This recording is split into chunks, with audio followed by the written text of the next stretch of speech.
আচ্ছা কোনছে আল্লাহ বড় না মানুষ বড়? ধরো গাদা, তুই কার হাতে কার জোড়া দেশ? কোড়ায় আল্লাহ আর কোড়ায় মানুষ।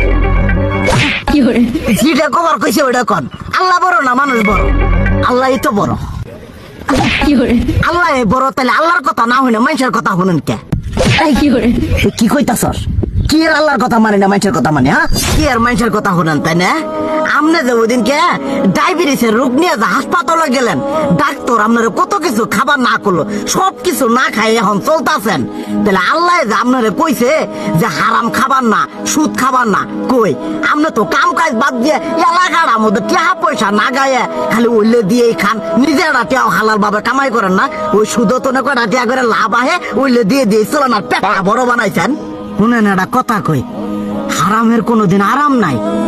হালাল পথে রুজি রোজগার করেন, প্রয়োজনে এড়া বেলা কম খায়েন, তাও শরীর পিণ্ডও ভালো থাকবো, কোনো রোগ বেদও হবো না, আরামও পাবেন, আল্লাহও খুশি থাকবো। তুই আমার এইভাবে বুঝাবি আগে কইলি না কে? আসলে এই বিষয়টা তো আমি কখনো মাথায় এইভাবে নেই যে আমাদের কখনো ডাক্তার নিষেধ করলে ঠিকই আমরা নিষেধ মানি, কিন্তু উপর আল্লাহ যে কত কিছু নিষেধ করে দিয়ে সেটা মানি না। আর এই যে হারাম পথে টিয়া পয়সা কামাই করতেছেন, শরীরের মধ্যে দুনিয়া রোগ বেত হয়েছে, দেখা যাইতেছে যা টিয়া হারাম পথে কামাই করতেছেন তার তো বেশি টিয়া মনে করেন জ্বলে যাইতেছে গা বেশি। আজকের পর থেকে আমি আর এই হারাম সুদ খামো না, আমি হালাল পথে চলবো, হালাল টাকা পয়সা ইনকাম করবো।